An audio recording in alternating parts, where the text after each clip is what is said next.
Aleluya. Gloria a Dios. Aleluya. Dios les bendiga, hermanos. Una vez más damos gracias a Dios por el momento que el Señor nos da de poder estar en este lugar para alabar y glorificar su nombre. Le enviamos un saludo a todos los hermanos y amigos que siempre están en sintonía de este programa, de esta predicación, en la cual nosotros también nos alegramos de poder compartir con ustedes la palabra del Señor de una manera que ustedes puedan conocer la palabra y así poder ser edificados y consolados a través de ella. Es a través de la palabra de Dios, como dice Pablo, que es a través de las Escrituras que Dios trae consolación a nuestras vidas. Así es de que es a través de la palabra de Dios que trae consuelo a nuestra vida y nos fortalece. Así es de que un saludo a cada uno de los hermanos y amigos una vez más, a donde quiera que ellos se encuentren. Vamos a hacer una oración, pues ya le hemos cantado, ya le hemos adorado. Vamos a hacer una oración para darle gracias a Dios, para que a través de su palabra sea Él glorificándose sobre nuestras vidas y pudiéndonos fortalecer. Así es de que yo le voy a pedir a cada uno de los que están en casita que si pueden cesar toda actividad, que puedan hacerlo para que nosotros podamos de alguna manera el poder darle ese tiempo al Señor que necesitamos para que así podamos nosotros estar un poco compenetrados en lo que estamos haciendo, ya que tenemos todo el tiempo necesario. Así de que voy a invitarlos a que cierren sus ojos. Padre nuestro que estás en los cielos, gracias, Señor amado, una vez más por la oportunidad que tú nos das de poder adorarte, de poder glorificar tu nombre, de exaltarte. Gracias por cada momento que tú nos das de poder, Señor, estar delante de tu presencia. Sabemos, Padre, que siempre que nos reunimos para adorar tu nombre, para glorificarte y exaltarte, estamos delante de tu presencia, Señor. Siempre lo creemos así. Aún en nuestras actividades, Padre, todo lo que hacemos, estamos delante de ti, porque sabemos que tú nos observas, nos miras, Señor, a cada momento lo que hacemos, Padre. Por eso, Señor, debería de ser siempre consciente en nuestras vidas, que donde quiera que estemos, cualquier cosa que hagamos, eres tú que estás presente siempre delante de nosotros. Por eso, gracias te damos por darnos este momento y esta oportunidad de poder exaltar y glorificar tu nombre. Gracias, precioso Espíritu Santo, porque sabemos que sin tu ayuda, Señor, nada somos. Por eso pedimos y requerimos de tu ayuda, Padre amado, para que seas tú, Señor, glorificando tu nombre, oh Dios amado, y que nuestras vidas puedan ser ese instrumento que tú anhelas y deseas para que podamos ser serviciales, no solamente a ti, Padre, sino a cualquiera de mis hermanos, a cualquier amigo, Señor, a cualquier persona, Padre, que podamos, Señor, tener en nuestro caminar, Padre, poder ser de ayuda, Señor, y poder así, Padre, cumplir con esa voluntad que tú has puesto en nuestros corazones. Gracias te damos en el precioso nombre de tu Hijo amado Jesucristo, nuestro Señor y nuestro Salvador, porque te damos gracias. Gracias, Señor. Amén. Amén. Gloria a Dios. Este día, hermanos, ya ve que hemos estado estudiando el libro del profeta Joel. Ahora nos corresponde estudiar otro libro diferente. Y hemos tomado un libro del Nuevo Testamento. Vamos a estudiar la carta de Judas. Carta de Judas. Aleluya. Esa es la carta que vamos a estudiar. Judas está antes de Apocalipsis. En la versión latinoamericana está de diferente manera. Tiene los libros un poco diferentes, pero acá están bastante ordenados para que nosotros no tengamos ningún problema para poder buscarlo y encontrarlo de una manera rápida. Judas capítulo 1, versículo 1, es una carta muy pequeña. Es una carta que solamente tiene un capítulo con 25 versículos. Aleluya. Así es de que vamos a leer Judas capítulo 1, del versículo 1 en adelante. Aleluya. Dice la palabra del Señor. Judas, siervo de Jesucristo y hermano de Santiago, saluda a los que Dios el Padre ama y ha llamado, los cuales son protegidos por Jesucristo. Reciban ustedes abundancia de misericordia, paz y amor. Queridos hermanos, he sentido el gran deseo de escribirlos acerca de la salvación común que tanto ustedes como yo tenemos, pero que ahora me veo en la necesidad de hacerlo para rogarles que luchen por la fe que una vez fue entregada al pueblo santo. Aleluya. Dejamos hasta ahí, hasta el versículo 3, porque creemos que hay mucho que hablar sobre esta carta, que aunque es una de las más cortas, pero es una carta muy preciosa. Y quisiera comenzar diciendo que una de las cosas, hermanos, que muchas veces nos pasa en nuestra vida es que quizás por ser libros tan pequeños, son libros muy descuidados. Muchas veces tendemos a estudiar aquellos libros que son más conocidos. Hay libros que son pequeños, no es por su importancia, sino porque a veces el mensaje es corto, pero tiene mucho que aportar a la vida humana. Así es de que quizás uno de los problemas por los cuales, y le digo esto porque precisamente, hermanos, casi por lo general desde el tiempo que tengo de ser cristiano, nunca he escuchado un estudio de todo lo que es la carta de Judas. Ahora, y quizás no sea por negligencia, o quizás por alguna negligencia, a lo mejor no se estudia, quizás, hermanos, porque es una carta tan pequeña. A veces lo pequeño a veces tendemos como muchas veces a dejarlo de lado porque creemos que no tiene muchas importancias. Lo mismo pasa con los libros del Antiguo Testamento. Hay libros que escribieron algunos profetas que son muy cortos, como Joel, como otros profetas que escribieron, que a veces los creemos que son de menor importancia porque están en la categoría de profetas menores. Muchas veces nosotros creemos que porque están en la categoría de profetas menores son de menos importancia que aquellos libros de otros profetas que tienen mayor volumen de capítulos. Ahora, pero no es así, sino que el problema ha sido, hermano, en que quizás nos hemos descuidado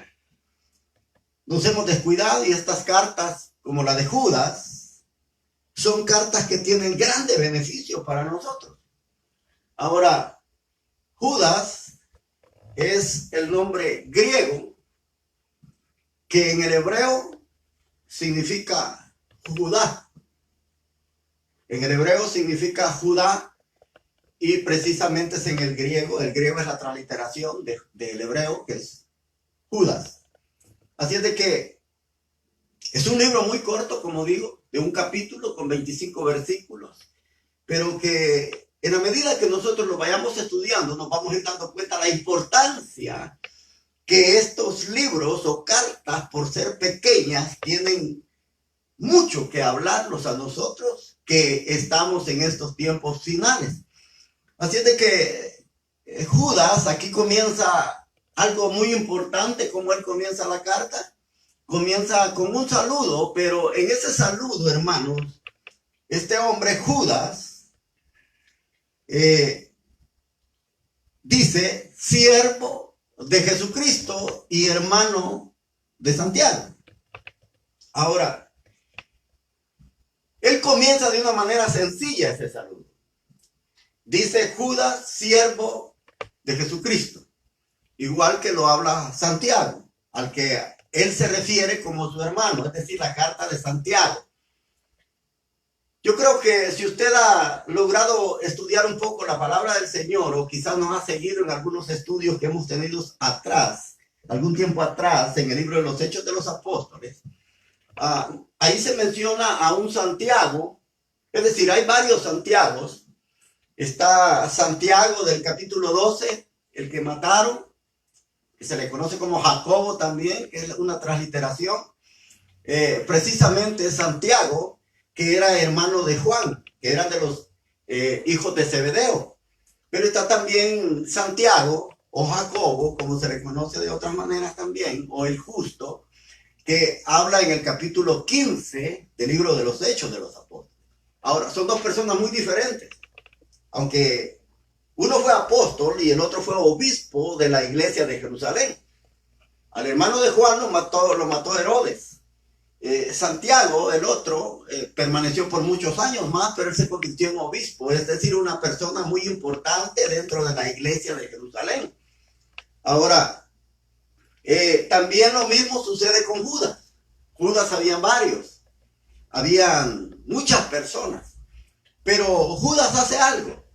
Judas hace algo como lo hizo también Sofonías. Yo no sé si se recuerda la predicación que tuvimos de Sofonías el domingo. Dice que Sofonías era hijo de Sisi, y ahí va mencionando, y él era hijo de otro, y hace un recuento sobre su línea genealógica para tratar de darle a conocer de dónde él procedía, y que de una verdad, hermanos, es que él procedía de familia muy pudiente, familia de la realeza. Incluso, hermanos, se cree que él era familiar del rey Usías, es decir, de Josías, perdón. Ahora, lo mismo hace Judas. Judas dice, siervo de Jesucristo, hermano de Santiago. Ahora, Santiago era hermano de Judas. Judas precisamente menciona a su hermano para hacer referencia que no es otros Judas que se mencionan también en la palabra del Señor. Hay como 4 Judas. Está Judas Iscariote, está Judas el Celote, que era un nacionalista, que era como de una organización radical, terrorista, que estaba en contra de los romanos. Ahora, se habla también de Judas, el hermano de Santiago, y precisamente ellos dos, tanto Judas como Santiago, eran medio hermanos de Jesús. Ahora, la palabra de Dios habla de que estos eran medios hermanos de Jesús. Yo no sé si usted ha leído Mateo capítulo 13, donde precisamente se hace un recuento de los apóstoles. Ahí se habla de todos los apóstoles. También se habla, en el capítulo 10 de Mateo se hace eso, pero en el 13 precisamente se habla de la familia de Jesús. Dice que está él enseñando cuando algunos dicen, ¿acaso no es este Jesús, el hijo del carpintero? ¿Acaso no están con nosotros su madre, sus hermanos? Comienza a mencionar todos los hermanos, que son 4, y dice, y sus hermanas, que al mencionar la palabra plural, hermanas, está diciendo que eran 2 o a lo mejor más, pero habla de una palabra plural, hermanas. Ahora, si solamente eran 2 hermanas y sus hermanos 4, porque ahí da el nombre de los 4 hermanos,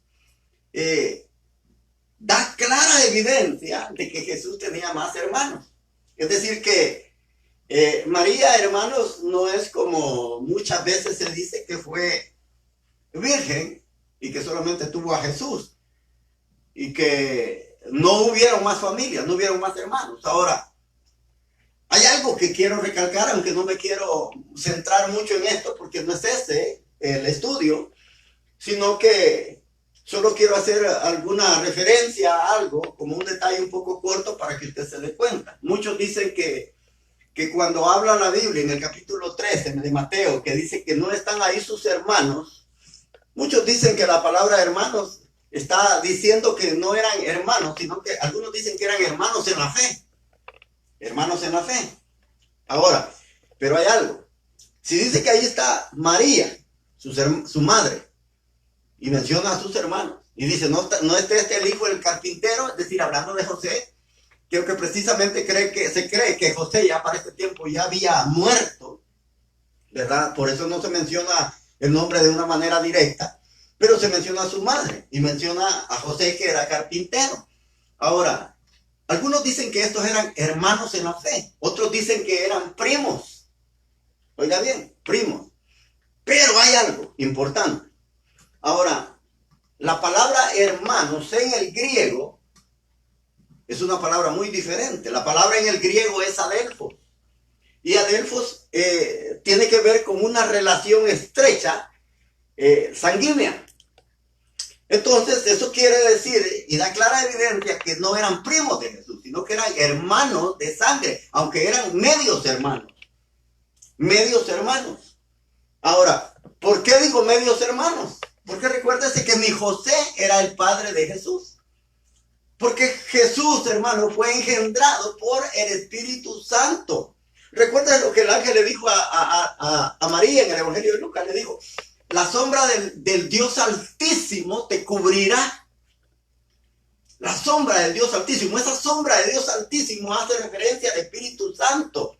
La sombra de Dios Altísimo te cubrirá y lo que tendrás será llamado santo. Es decir, que él iba a ser engendrado por el Espíritu de Dios.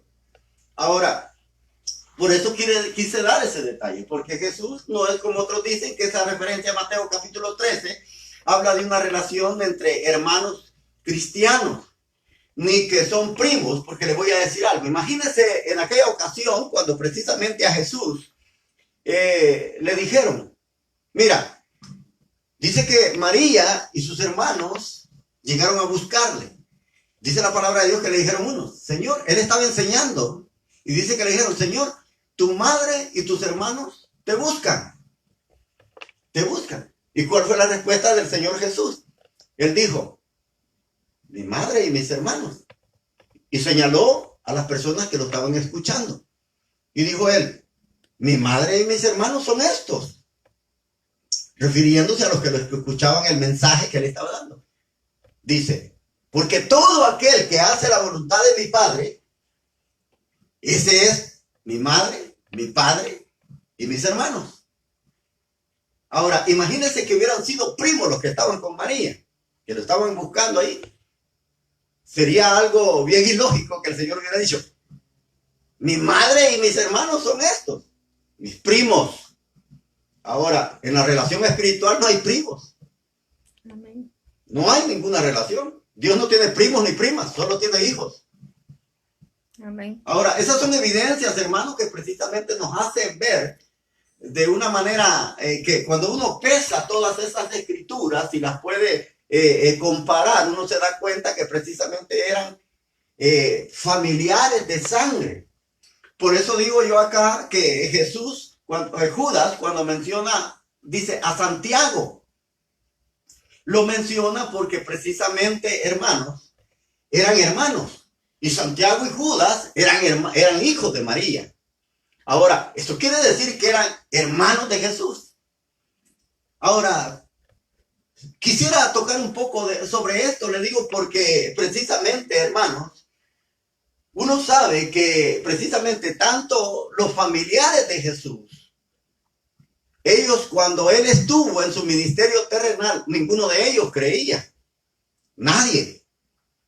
Ahora, la palabra de Dios sí confirma que después de que él resucita, su familia cree en él. Cree en él. Y es ahí donde ellos comienzan precisamente a tomar esa importancia, precisamente en dar a conocer lo que era precisamente las enseñanzas de Jesús. Usted se recordará que ellos no creían, hermano. En el capítulo precisamente 7 de Juan, dice que Jesús estaba en Galilea. Y dice que en cierta ocasión sus hermanos le dicen, mira, ¿por qué no subes a Judea? Es decir, a Jerusalén, y muéstrate al mundo. Porque si tú quieres mostrar tus obras para que el mundo crea en ti, tienes que demostrar delante de ellos quién tú eres.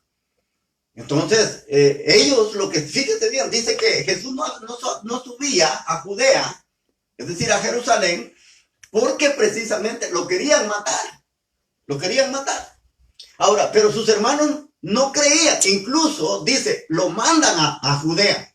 Sube a Judea. Y él dice que precisamente Juan dice que él no había subido porque los judíos de Judea lo querían matar. Ahora imagínense lo que los hermanos estaban haciendo.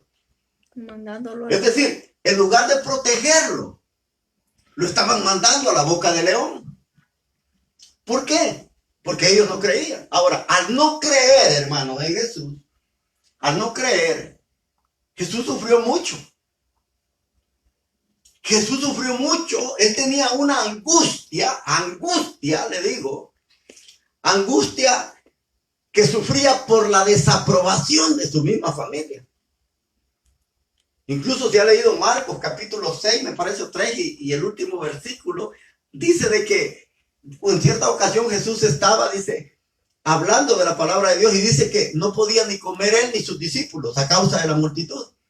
Y su madre, dice, su familia, dice, lo llevó a buscar para llevárselo, porque veían que estaba una gran multitud en donde él estaba, que no lo dejaban ni comer. Entonces la familia llega y dice que se lo iban a llevar porque creían que estaba fuera de sí. Así es. Fíjate que eso es lo que dice la Reina Valera, estaba fuera de sí. Pero en esta versión que yo uso no dice fuera de sí. Dice que sus familiares decían que él estaba loco. Oiga, qué tremendo como la familia de Jesús pensaba. Primero, no lo aceptaban. Segundo, no creían en que él era diferente a ellos, porque él era el Hijo de Dios. No creían.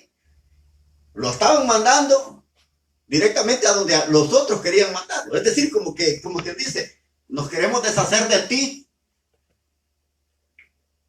Fíjense. Y tercero, era que su familia, incluso hasta su madre, porque ahí estaba incluida hasta María, dice que sus hermanos, sus familiares, creían que él estaba loco. Es decir, nadie creía. Es decir, a Jesús lo creían, no lo creían cuerdo, sino loco. Y ese era el sufrimiento de él. Ese era el sufrimiento. Ahora, ¿sufrimiento de qué? Sufrimiento porque él tenía una angustia de desaprobación de parte de su propia familia. Y ese es un problema. Fíjese que ese es un sufrimiento grande, hermano, cuando muchas veces uno sufre desaprobación. Y le voy a decir algo. Sufrir desaprobación quizás de las personas de fuera, quizás no es tan importante, o sea, no duele tanto, como sufrir la desaprobación de su propia familia. Amén. Eso es lo más duro. Por eso es que el Señor Jesús en cierta ocasión dijo, no hay profeta en su propia tierra. Es decir, que nadie creía en él, ni en su propio lugar donde él había nacido. Nadie creía porque lo conocían. Sabían quién era él. Entonces él sufría de esa desaprobación. Y es algo bien difícil, fíjese, porque muchas veces, hermano, eso nos pasa a nosotros. Nos pasa a nosotros porque a veces nosotros, hermanos, ¿cómo no quisiéramos que nuestra familia, familia de sangre, familia de padre y madre, no aceptaran al Señor o vinieran a trabajar juntamente con nosotros? Uno de lo que más quisiera, hermano, la aprobación de los hijos, los hermanos, la familia, las hermanas. Eso es lo que uno quisiera, porque lo que uno está disfrutando, quisiera que ellos también lo disfrutaran. Amén. Eso es nuestro mayor anhelo y nuestro mayor deseo. Primero llegar a la familia de uno y después a los de afuera. Porque hay un dicho que dice que para ganar los de afuera hay que ganar el mundo de nuestro entorno, es decir, nuestra familia. Nosotros no podemos ganar el mundo de afuera si no hemos ganado a nuestra familia. Y ese es un problema, porque a veces ganar a nuestra familia hay una gran desaprobación, hermano, en medio de nosotros. Y eso nos duele, que a veces nuestra propia familia a veces desaprueba muchas cosas o desaprueba el ministerio en el cual muchas veces nosotros estamos trabajando para el Señor.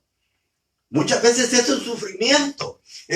Uno lucha, a veces uno llora, a veces uno, mire, hay momentos hasta como de decepción, porque uno quisiera hacer cualquier cosa para que la familia de uno lograra penetrar esa aprobación nuestra, y que ellos vinieran y que juntos con nuestra familia pudiéramos de una manera junta, unida, trabajar para el Señor. Recuérdense que en el libro de los Hechos hay una palabra que dice, cree en el Señor Jesucristo y serás salvo. ¿Quién? Tú y tu casa, es decir, toda la familia. Uno quisiera, hermanos, que todo eso se diera. Pero cuando la familia muchas veces lo desaprueba a uno. ¿Y sabe por qué existe eso? Porque como la familia lo conoce a uno. La familia sabe quién a uno ha sido. La familia lo conoce más que a veces la gente de fuera. Y por eso uno recibe desaprobación, porque a veces la gente no dice, este se hizo algo, se hizo pastor o se hizo esto por alguna cosa. A lo mejor a esto le tira a este. Eso es lo que la gente piensa.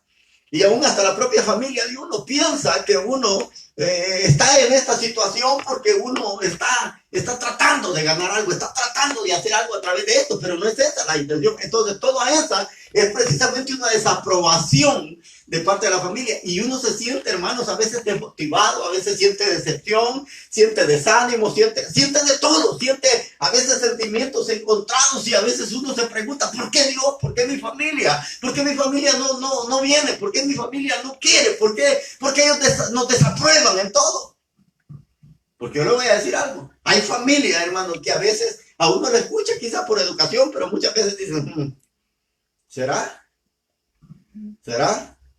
A nosotros nos pasa como cuando dice la palabra de Dios en el primer libro de Josué, de Samuel, perdón, que dice que cuando Samuel va a ungir a Saúl como rey, dice que él le dice, mira, vete a tal lugar y que en tal lugar te van a pasar estas cosas. Le da 3 señales que le van a suceder en el camino. Dice que él se va y sucede. Dice que le dice al final dice que le dijo, vas a llegar a una guarnición allá arriba de la montaña y allá vas a encontrar una compañía de profetas. Y cuando tú llegues allí, algo va a suceder. Y dice que va al lugar donde Samuel le dice. Y cuando llega a ese lugar, dice que una compañía de profetas, es decir, una escuela de profetas, va bajando de aquella elevación donde ellos tenían su escuela. Y dice que precisamente en ese momento el Espíritu de Dios, dice, cae o toma a Saúl. Y dice que cuando el Espíritu de Dios toma a Saúl, dice que él comienza a profetizar también con los profetas, comienza a alabar al Señor, comienza en el Espíritu a glorificar el nombre de Dios. Y dice que ahí hay gente que lo ve. Y lo primero que aquella gente que lo ve dice, que lo conoce. Aquellos que son del lugar donde Saúl vive, dice, Saúl entre los profetas. ¿Cómo no? Es decir, como quien dice, ¿qué? ¿Se hizo cristiano este? ¿Que ahora está danzando? Es decir, esa era como una forma de duda y de que ellos desaprobaban que Saúl estuviera profetizando. Porque Saúl en ninguna parte, hermano, de la Escritura da a conocer que verdaderamente era un hombre que buscaba de Dios, era un hombre carnal, pero cuando lo ven profetizando, precisamente la gente se asusta y dice, ¿qué? ¿Saúl entre los profetas? Es como cuando a veces uno se hace cristiano y la gente lo conoce que es un borracho, un perdido, un drogadicto, que cualquiera de las miserias del mundo uno es. Y cuando a veces la gente se da cuenta que uno ha sido cristiano y le dice, mira, este ha sido cristiano, ¿qué? Dice la gente. Yo no creo. Y eso es lo que decían de Saúl. Yo no creo. ¿Saúl entre los profetas? Decía la gente. Yo no creo. Y eso es lo que la gente dice cuando uno se vuelve cristiano. Por eso precisamente le estoy diciendo esto. Porque Jesús, hermanos, sufría, tenía una angustia, una agonía. Él sentía que se hundía en la desesperación de la desaprobación de que sus hermanos, incluso su madre, todos ellos, hermanos, no solamente lo tenían como loco, sino no creían en él. Porque eso es lo que dice la Biblia, que ellos no creían. Ahora imagínense el dolor que Jesús sentía al ver el rechazo de su familia y que ellos no creían en lo que él hablaba, en lo que él enseñaba. Ahora él sufría. Ahora, y le voy a decir algo, para ver esa desesperación y esa angustia que el Señor tenía, uno la puede leer en los Salmos. Y es lo que precisamente uno, hermano, cuando lee la palabra se da cuenta precisamente de aquel dolor que pudo haber sufrido. Aunque esas palabras las dijo David, pero precisamente las dijo en consecuencia de lo que él estaba pasando. Pero también eran palabras inspiradas del Espíritu Santo que se estaban precisamente adelantando a aquel sufrimiento que Jesús iba a tener. Y lo voy a llevar a un salmo. Salmo 69. Salmo 69. Solo le voy a leer los primeros versículos para que usted vea precisamente cuál era el sufrimiento del Señor Jesús. Mire lo que dice el Salmo 69, versículo 1. Sálvame, Dios mío, porque estoy a punto de ahogarme. Me estoy hundiendo en un pantano profundo y no tengo dónde apoyar mis pies. He llegado a lo más hondo de las aguas y me arrastra la corriente. Versículo 3. Ya estoy ronco de tanto gritar. La garganta me duele. Mis ojos están cansados de tanto esperar en mi Dios. Versículo 4. Son más los que me odian sin motivo que los pelos de mi cabeza. Han aumentado mis enemigos, los que sin razón me destruyen y me exigen que devuelva lo que me he robado. Fíjese bien. Dice 5. Dios mío, tú sabes cuán necio he sido, no puedo esconderte mis pecados. Señor, Dios Todopoderoso, que no pasen vergüenza por mi culpa los que confían en ti, Dios de Israel, que no se decepcionen de mi causa los que ansian tu búsqueda. Por ti he soportado ofensas, mi cara se ha cubierto de vergüenza, soy como un desconocido a mis propios hermanos y son como un extraño a los hijos de mi madre. Mire cómo era. Mire lo que describe David, precisamente hablando a través del Espíritu Santo de cómo el Señor se sentía. A esto se le conoce como el grito de angustia. Angustia, aunque hay cosas, hermanos, que David las vivía, pero precisamente inspirado por el Espíritu Santo, él está hablando del sufrimiento que Jesús iba a tener. ¿Y cuál era esa angustia? ¿Cuál es ese grito de desesperación? Era la desaprobación de su misma gente. Miren lo que dice el versículo 8. Soy como un desconocido por mis propios hermanos. Dice, y un extraño a los hijos de mi madre. ¿Sabe que la palabra extraño es una palabra que deriva del latín? Es una palabra derivada del latín que precisamente, hermanos, la palabra extraño en el latín significa advenedizo. La palabra advenedizo es una persona extranjera, uno que no es natural, uno que no es de ese lugar, uno que es, como dicen por ahí los de México, es un foreño, es alguien de fuera. Los hijos, sus hermanos, lo veían como un extraño, es decir, porque ellos sabían, hermano, el nacimiento de Jesús. Ellos lo conocían. Ellos sabían que había sido engendrado no por hombre, sino por Dios mismo. Es decir, que él por eso sufría, porque a él lo veían como un extraño, como alguien que no era de este mundo, como alguien desconocido, aunque era su medio hermano. Fíjate el sufrimiento que él tuvo. Es decir, un sufrimiento, hermano, que precisamente deja notar y deja ver que precisamente en el ministerio que el Señor desarrolló en la tierra, tuvo mucho sufrimiento, tuvo muchos obstáculos, tuvo muchos pesares, igual a los que a veces uno vive, cuando a veces uno no ve, hermanos, que la familia de Dios no quiere nada, la familia de Dios no quiere nada con Dios. Y no solamente que no quieren nada con Dios, sino que a veces dicen, ¿será que este es pastor? ¿Será? Porque a veces uno recibe desaprobación. A veces la familia no se lo dice, quizás por pena o quizás porque lo estiman. Pero muchas veces, hermano, hay desaprobación de parte de la familia.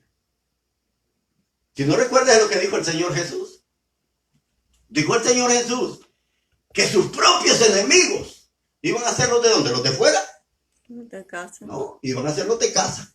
Es decir, hablando de la familia. Dice, padre odiará a hijo, hijo a padre, hijo a madre, madre a hijo, nuera a nuera, nuera a suegra, suegra a nuera. Y dijo el Señor, los mayores enemigos del hombre van a ser los de su casa. Y eso así pasa. Hay algunos que quizás no tenemos tanto eso de que estén en contra de nosotros, pero hay familias, hermanos. Hay hombres en los ministerios que a veces la familia los odian. Los odian, como en los tiempos antiguos, cuando un hijo se hacía cristiano, ¿qué es lo que hacían los padres? Lo desheredaban, le quitaban toda la herencia, lo dejaban en la calle. Así hay muchas veces, ahora en día, se vive en familias donde a veces los hijos son cristianos y los padres son de hueso colorado, como decimos, católicos. Y cuando ellos toman la decisión, porque el Señor o el Espíritu Santo les abre sus ojos para que conozcan la verdad y se hacen cristianos, lo primero es que los echan de la casa. Le cierran las puertas. Si tú te haces cristiano, no vuelves a entrar a esta casa. Eso es lo primero. Entonces hay una desaprobación. Y es lo mismo que el Señor Jesús sentía. Imagínese Jesús en ese tiempo, hermano. Imagínese, hermano, cuando a veces hay problemas internos dentro de la familia. Muchas veces hay quienes no quieren entrar a la casa. Porque sienten la tensión, sienten ese aire de violencia, de problemas que hay adentro. Y que al entrar, nomás entran y comienzan con los problemas, malas miradas, malas habladas, indirectas. Ahora imagínese Jesús. Y eso es lo que muchas veces a nosotros nos cuesta entender. Uno ve solo a Jesús el sufrimiento en la cruz, pero nunca ve ese sufrimiento en los años donde precisamente la palabra de Dios calla y no dice nada. Por eso es necesario estudiar a profundidad la palabra del Señor para que nosotros entendamos la vida de Él. Que Él sufrió, hermano, no solamente por los pecados que llevó a la humanidad, sino de su propia familia. Sufrió desaprobación, no querían saber nada de Él, no querían nada con Él. Es decir, ahora imagínense el sufrimiento que Él tenía en su propio hogar. Es algo como para que cualquier persona se decepcione. Por eso en el Salmo 69, ahí se da ese grito de angustia, de desaprobación. Señor dice, me estoy hundiendo en un fango. Me estoy hundiendo. Es decir, la desesperación de ver cómo su familia estaba en contra. Es algo bien difícil. Ahora, pero Jesús no dice solamente hermano de Jacobo, de Santiago, sino que dice siervo de Jesucristo. Oiga, siervo de Jesucristo. Es lo primero que él menciona. Siervo de Jesucristo, después dice hermano de Santiago. Ahora, cuando uno estudia esta carta, hermano, que es tan corta, precisamente uno se da cuenta de la gran humildad que este hombre tenía. La humildad que se mostraba no solamente en él, sino en Santiago, su hermano. Porque fíjese que, aunque ellos eran, oiga bien, aunque ellos eran hermanos del Señor Jesús, eran hermanos de él, oiga bien, ellos no se aprovecharon de lo que él era. Es decir, para ganar fama, para ganar publicidad, para echar de eso y echar mano y poderse hacer ellos populares también. No. Ahí se ve la humildad. Ellos dicen siervo de Jesucristo. Siervo. Es decir, servidor. Ellos no dijeron, sacaron el pecho y yo soy hermano de fulano de tal. Igual como ahora, ¿verdad? Imagínense que si yo tuviera un hermano que fuera gobernador. Imagínense que yo dijera. A mí se me saltara el pecho y se me parara el cuello. De decir, no, yo soy hermano del gobernador fulano de tal. Y si no creen, yo lo llevo de él. Vamos. ¿Qué es eso?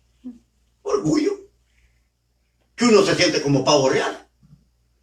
Ahora, pero Santiago y Judas no se sentían así. Ellos, hermanos, se bajaron al pleno más bajo. Recuérdese que cuando Colosenses habla de Jesús, que él dice que no escatimó a ser al igual a Dios, sino que se hizo, dice, como hombre, y bajó todavía más a la condición, dice, de siervo. Y eso es lo que dice Judas. Judas dice que es siervo de Jesucristo. Usted sabe que un siervo o un esclavo, porque esa palabra siervo es lo mismo que esclavo. Esa palabra, hermano, en tiempos de los apóstoles, en tiempos de Jesús, un esclavo no tenía voz ni voto. No contaba para nada. Era una persona que tenía que estar sujeta. Era una persona que a nadie le importaba a él. Es decir, nadie conocía de él. Porque era un esclavo, era un sirviente. Y Judas dice, siervo de Jesucristo. Cosa que quizás si nosotros hubiéramos escrito que Jesús era nuestro hermano, y hubiéramos dicho, yo soy el hermano menor o el hermano de en medio de Jesús. ¿Para qué? Para colgarnos de la popularidad, como mucha gente hace hoy en día. Mire, en los artistas usted va a ver, dice, yo soy, solo por decirlo así, le voy a sacar algo como dice, hoy que este hombre, Juan Gabriel, murió, ¿cuántos hijos no han salido? Algunos que ni son, hermano, porque ya han comprobado con el ADN. ¿Pero por qué lo hacen? Porque se quieren colgar de él, de su fama. Y hay hijos que son verdaderamente de artistas, y hacen lo mismo, ¿no? Dicen, mi mamá es fulana de tal, y se cuelgan de su fama para poder ser grandes ellos. Ahora, pero las cosas de Dios son muy diferentes. En las cosas de Dios Dios tergiversa todo. ¿Por qué? Porque nosotros no nos podemos colgar de la fama de ninguno. Y eso es lo que hizo Santiago y Judas. Ellos no se colgaron de la fama, de la popularidad, del nombre grande, de aquella gran persona que fue Jesús. Ellos no hicieron eso, sino que ellos mostraron humildad. Y eso es lo que Dios espera de todos aquellos, hermanos, que hemos logrado alguna posición. Porque cuando uno logra alguna posición, muchas veces uno ya se cree grande. Se cree importante. Se cree, como dicen por ahí, la mamá de los pollitos. ¿Ya? Pero no. Nosotros tenemos que mantener nuestros pies sobre la tierra. Mire, hermanos, hay hermanos que nomás comienzan a predicar y ya se sienten grandotes, sienten que ya nadie le puede decir nada. Ven a los demás como de menos porque ya predican. Ahora, ¿qué pasaría si algún día llegaran al ministerio? A tener un ministerio. ¿Qué pasaría? Imagínense. Si alguien, hermano, muestra eso cuando comienza, ¿qué será cuando ya esté en la posición?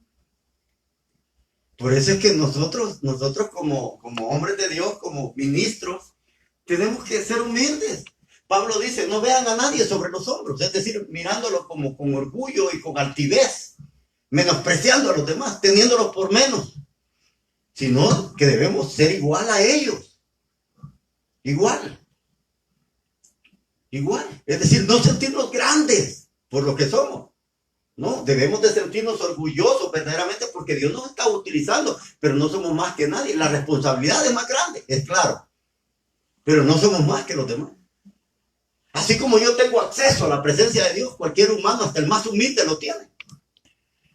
Así como a mí Dios me oye, también al más humilde Dios lo oye. Lo único que me hace diferencia a cualquier otro hermano, y se lo digo de corazón, es la responsabilidad que tengo de llevar la palabra, de poder enseñarles la palabra. Esa es la responsabilidad más grande.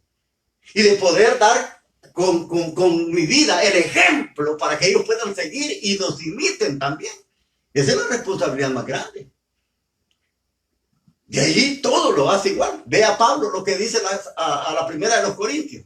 Dice Pablo, me hice igual a todos. Me hice igual a los que estaban sin ley como a los que tenían ley. Me hice igual, dice, a los que estaban circuncidados como a los que no estaban circuncidados.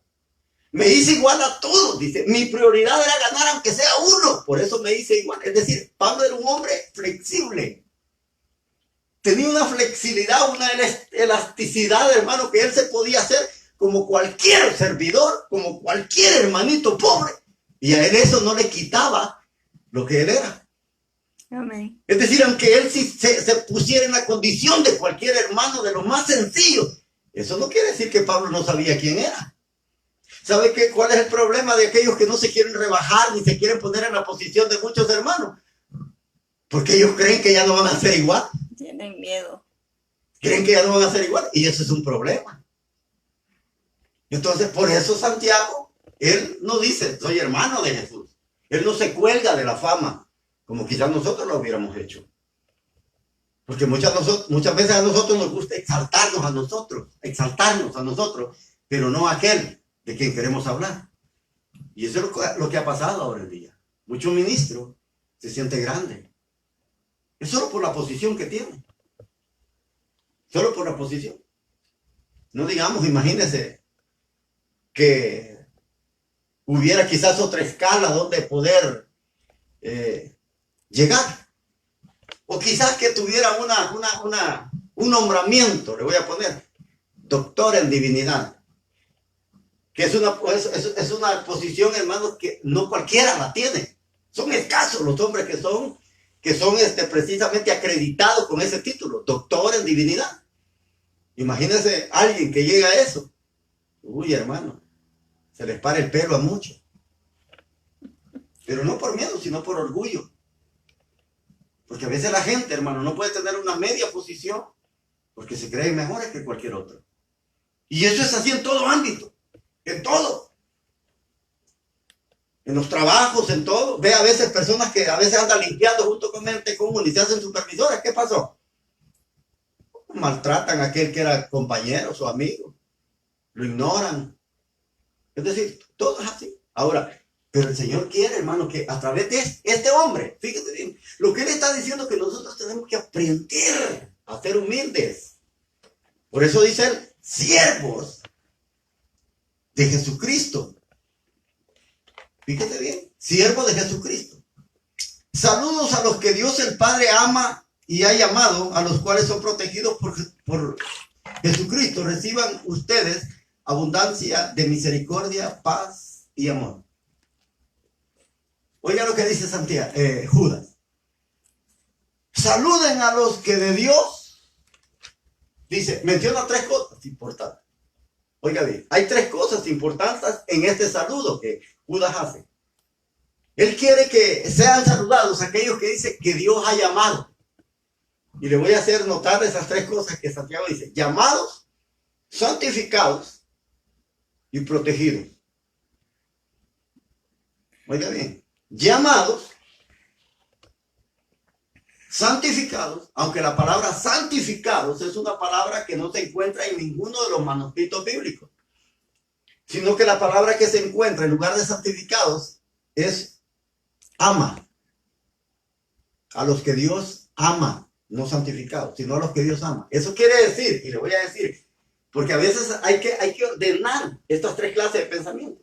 Es decir, los que Dios llama, los ama y los protege en Cristo para que ninguna cosa les perjudique, para que nada les haga daño. Es decir, están protegidos por medio de Jesucristo.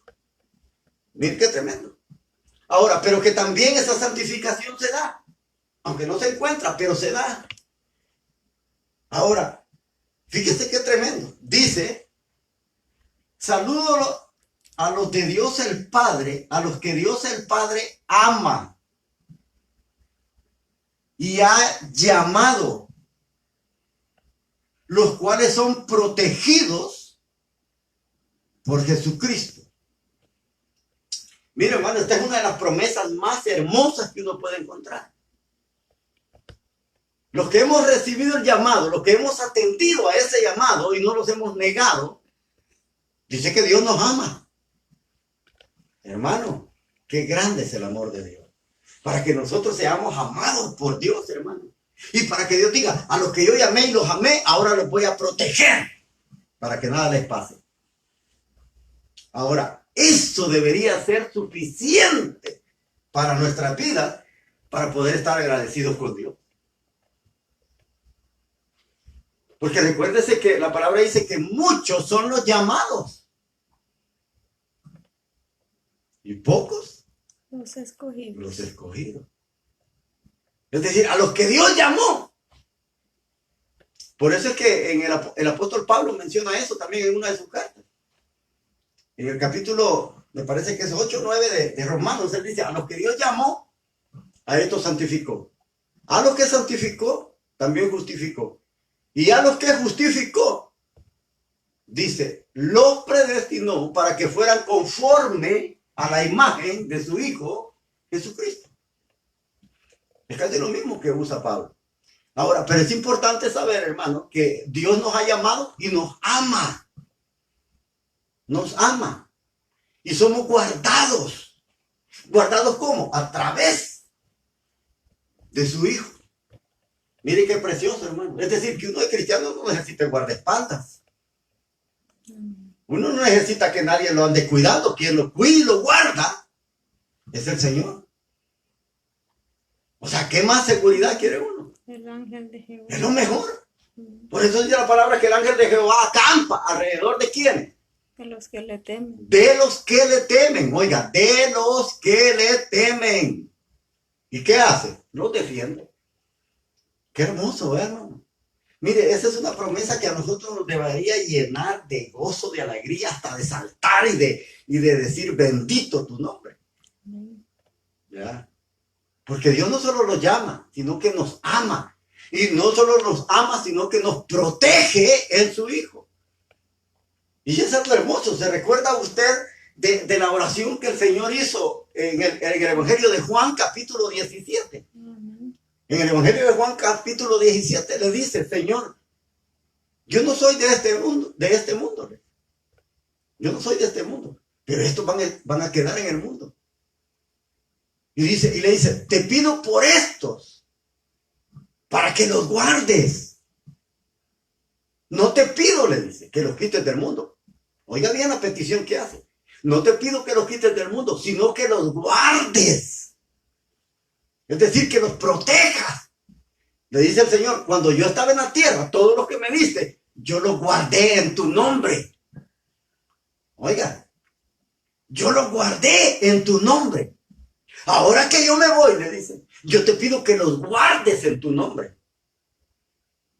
Mire qué tremendo. Porque tuyos son, le dice. Tú me los diste. Y tuyos son. Así que guárdalos en tu nombre, guárdalos. Así como yo los he guardado. Hermano, tener la protección del Señor es lo más lindo, lo más hermoso. Eso es lo más bello que puede haber. Que nosotros como hijos de Dios tengamos esa protección. Eso es lo más hermoso. Porque nada nos puede dañar.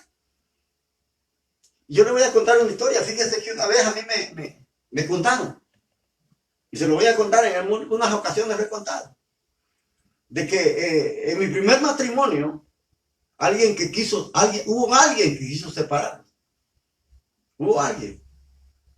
Fueron a ver a una persona que hacía amarres, brujerías, de todo. Yo apenas comenzaba en el Evangelio, óigame, apenas quizás tenía como un año de haber comenzado. Es decir, en un año uno no conoce tanto de la palabra del Señor. Está uno tierno, está comenzando, no conoce nada. Y me recuerdo yo que esa persona que fue a querernos separar, fue a buscar una persona de estas. Es decir, fue a un lugar donde hacen separaciones, amarres, brujerías, pues, por decirlo así. Y esta persona fue, invitó a otra persona que fuera con él. Y esa persona que fue me comentó a mí lo que había pasado. Fíjate, me dijo que pasó esto y esto hicieron, y fuimos a tal lugar, esto y esto. Y a mí me llamó la atención. Y le dije yo, ajá, ¿y qué pasó? Porque esta es una foto mía llevada.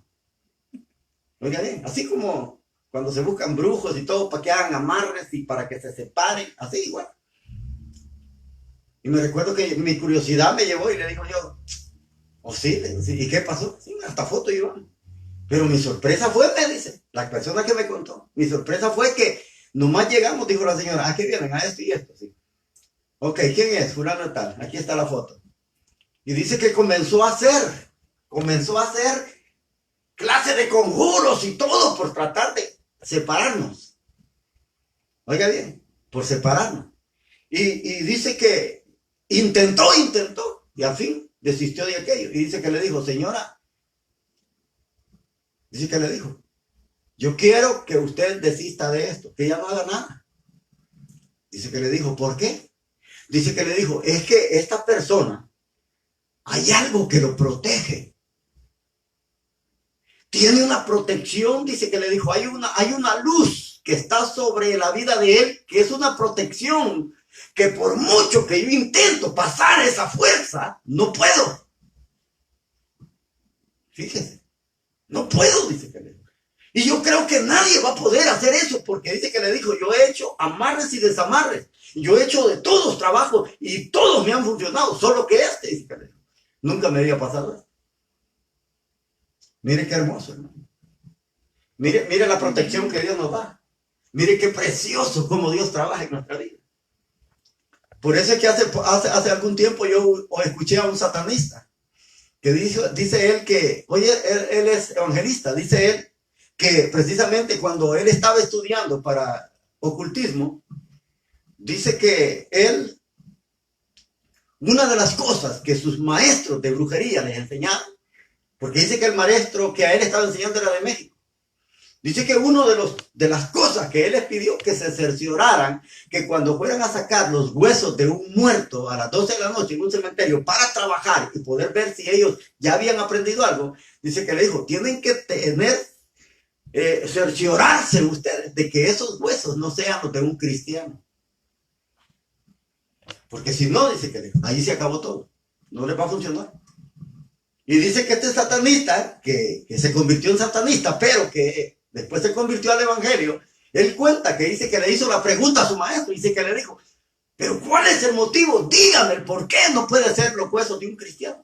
Dice que le dijo, asunto cerrado, hasta ahí y no más. Y ya no le quiso responder. Ahora, ¿por qué? Es precisamente por esto. Es porque hay, mire, hasta cuando nos morimos, hermanos, los huesos. Hasta los huesos nos guardan, Es Señor. que el Señor no solo compró, hermano, nuestro cuero, nuestro cuerpo, nuestra alma, sino todo. Igual el paquete Y es que completo. todo es de Él, y por eso Él nos guarda. Gloria a Y Dios. eso es algo hermoso. Ahora, esto debería de servir para muchos de los pastores que ahora en día hasta pagan seguridad. Porque hay muchos pastores que andan personas armadas. Como Y es 3, 4 tremendo. guardaespaldas. Ahí andan los guaruras detrás de ellos y que no se les acerca a la gente. Es tremendo, ¿verdad? Cómo el hombre ha perdido esa confianza en Dios. Que como dice aquí Santiago, Dios nos guarda a través de Jesucristo, su Hijo. Dios nos protege. Y esa es una de las mayores promesas, ¿eh? Porque con Dios a nuestro lado, ¿Quién contra nosotros? como dijo Pablo, si Dios es por nosotros, ¿quién contra nosotros? Amén. Así es que es lo más maravilloso y lo más grande que nosotros podemos tener en el Señor. Es decir, que Él no solamente nos llama, nos ama, sino que nos protege. Y nos protege de todo, hermano. Porque yo le voy a decir algo. Imagínense que el Señor nos hubiera llamado y nos sacara del mundo de donde estábamos esclavizados por el pecado, por el mismo diablo. Imagínense que el Señor nos llama y no nos da esa protección. ¿Cree usted que el diablo no nos hubiera hecho pedazos? ¿Cree usted que el diablo ya no nos hubiera matado? No nos ha matado ni nos ha hecho daño. No es porque Él no tenga el deseo. No es porque Él no quiera matarlo, sino porque Dios no se lo ha permitido. Amén. Porque Dios no lo permite hasta que usted y yo no cumplamos lo que es la voluntad de Dios. De lo contrario, hermanos, el diablo está ganoso por querernos matar. Si no recuerde cuando Jesús fue al Getsemaní, que Él dice que estaba orando y su sudor, dice, sus gotas de sudor eran como gruesas gotas de sangre. Es decir, en ese momento el diablo, antes de llegar a la cruz, lo quiso matar. Dice que Él sudaba sangre. Imagínense. Imagínense qué tremendo. ¿Cómo hasta en el momento de oración el diablo quiso acabar con el Señor? Ahora, ¿y nosotros que ni oramos? Imagínense. ¿A dónde vamos a ir a parar? Imagínense que nosotros que ni oramos. Ahora, pero aún así nos cubre, nos protege, nos guarda el Señor. ¿Por qué? Porque nos ama. Porque nos ama con amor eterno. Y Él no va a permitir que nadie haga algo en contra de nosotros, a no ser que sea su voluntad. A no ser que Él lo permita. Porque nadie nos puede tocar. Nadie. Nadie. Por eso, hermanos, a veces uno cuando oye a algunos hermanos dicen, ay, ese hermano está protegido por un espíritu. Hermano, ninguno que sea hijo de Dios puede ser poseído por ningún espíritu. Nadie. Porque eso es propiedad del Señor, ¿ya?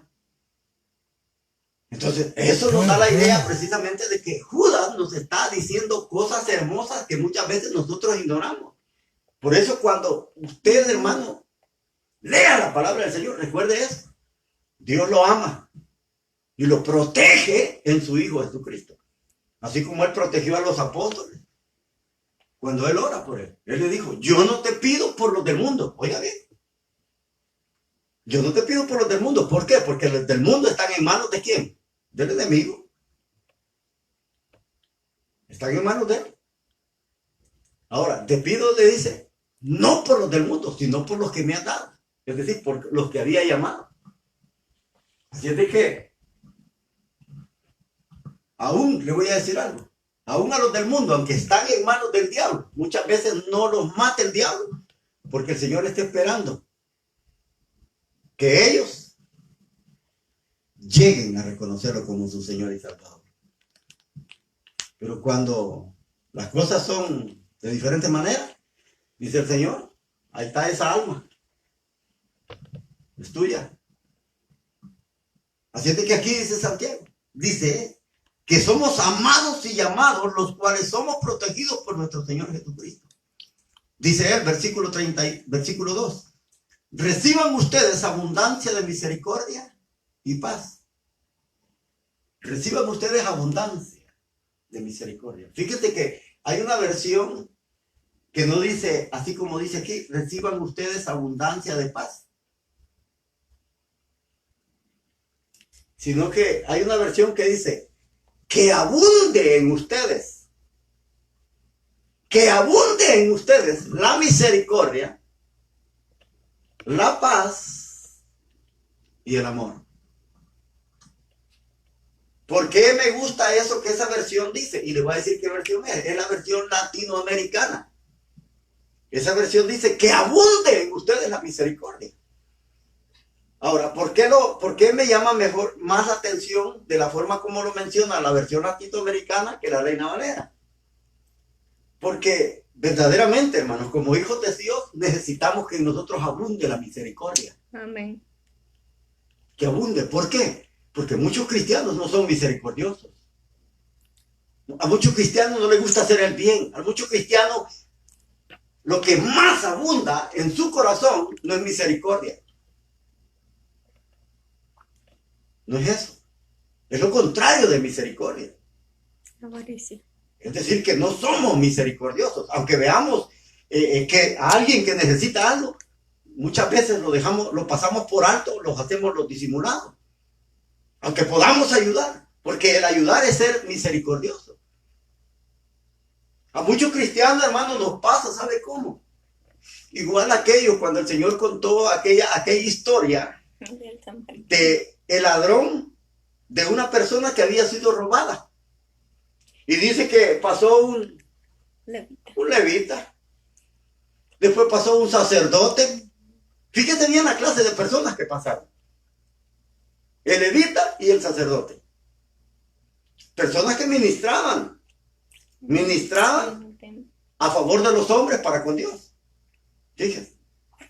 ¿Y qué es lo que ellos hicieron cuando vieron a aquel hombre que estaba casi muerto, que lo habían dejado casi muerto los ladrones por robarle? Dice que lo vieron y lo rodearon, es decir, pasaron de largo. Ahora, ¿por qué dice Judas que él quiere, dice que nosotros, como dice aquí, no dice reciban, sino que abunde en ustedes la misericordia? Que abunde. ¿Por qué quiere Judas que abunde la misericordia en nosotros? Para que cuando veamos al necesitado no seamos como el sacerdote ni el levita, que lo rodeemos. No seamos como ellos, sino que atendamos, que ayudemos, que proveamos, que sustentemos cuando podemos hacerlo. Porque le voy a decir algo, no todos los días se nos presenta la oportunidad de hacer misericordia con la gente. No todos los días. Y recuérdense que cada día es diferente, por eso dice el Señor que cada mañana son nuevas sus misericordias. Es decir, a veces Dios nos pone a una persona en el camino, hermano, para ver la condición en la que está nuestro corazón. Si es que somos misericordiosos como Él y su Padre eran misericordiosos. Eso es lo que Él espera, que nosotros como hijos suyos ahora seamos misericordiosos. Por eso es que Judas dice que abunde en ustedes la misericordia. Porque muchos hermanos ven el bien, ven el mal, o ven a alguien que pueden ayudarlo y lo ignoran. Somos, como les digo, igual a esas personas. Rodeamos por no ayudar. Los hacemos los locos. Cerramos los ojos. No queremos ayudar. Y eso debe abundar en nosotros. Dice, misericordia y paz. Y yo le voy a decir algo. Cuando a veces nosotros no ayudamos, que vemos a aquella persona que está necesitada y no la vemos, solo le voy a preguntar algo. Cuando usted hace eso, que se hace disimulado, se hace loco y no ayuda, ¿siente paz en su corazón? ¿Verdad que a veces siente que la conciencia ahí está?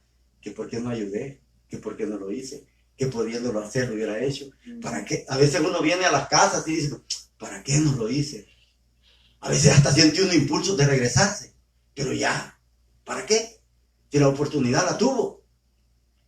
Entonces por eso dice de que tengamos paz, es decir, esa paz, hermano, debe de tenerse porque uno actúa en justicia. No solamente ayudando al que lo necesita, sino que también haciendo algo.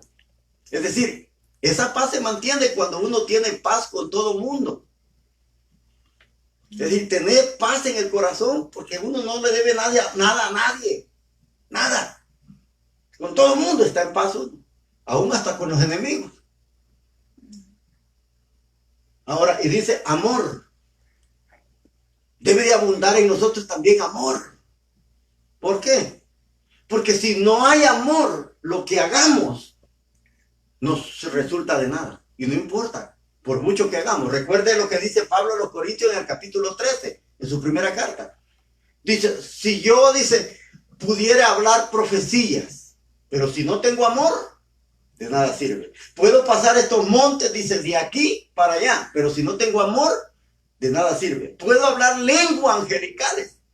Incluso, dice Pablo, puedo dar mi cuerpo a ser quemado por otros, pero si no tengo amor, de nada sirve. Es decir, por muy grande la obra o la acción que nosotros hagamos, pero si esa no es el fundamento, eso que hacemos no lleva esa base sólida de lo que es amor, en base al amor, lo que hacemos, no importa qué tan grande sea lo que hagamos, pero no sirve. Dice Pablo que es como metal que resuena y como címbalo que retiñe. Así es. Por eso es necesario tener amor en nuestra vida. Por eso es necesario que cuando hacemos algo esté basado en el amor. Eso es lo que Dios espera. Por eso Santiago menciona estas tres cosas. Porque en ese mismo capítulo del capítulo 13 de primera carta de Corintios, al final, Pablo dice, hay tres cosas que permanecen hasta ahora, que son la fe, la esperanza y el amor, dice. Esos tres permanecen, dice. Pero el más importante de ellos es el amor, dice.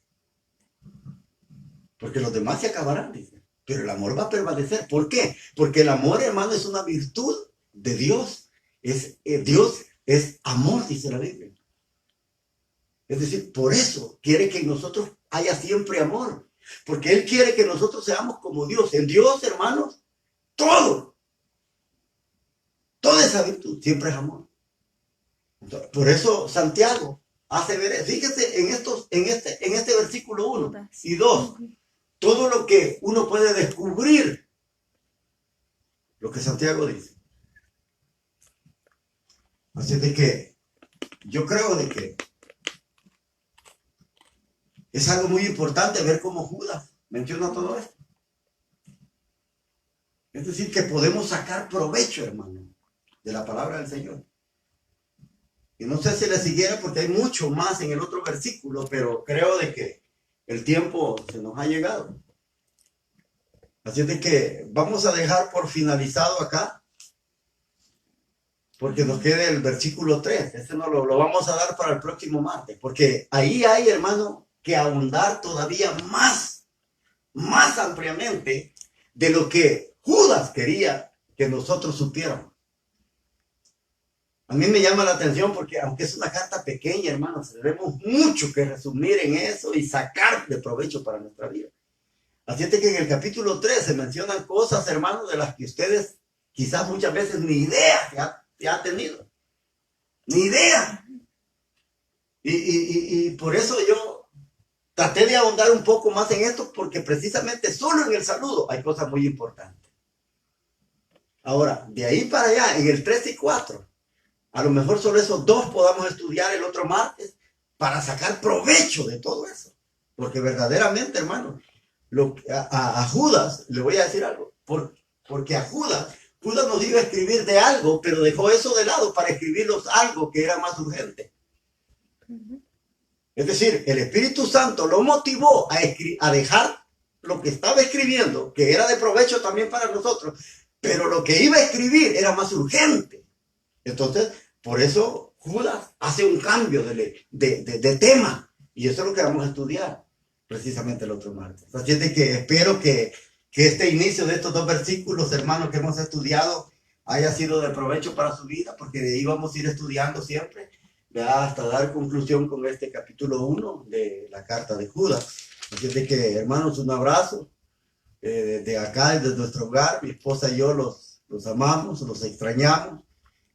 Oramos siempre por ustedes, siempre los tenemos en nuestras oraciones, pidiéndole que ustedes puedan siempre estar en buena salud, que Dios los bendiga, que Dios los guarde, y si Dios así lo quiere, hermano, y todavía no nos ha llevado, el próximo martes vamos a estar acá siguiendo con el estudio de Judas. Así es de que un saludo desde nuestra casa, que el Señor les bendiga y que Dios les guarde de una manera especial.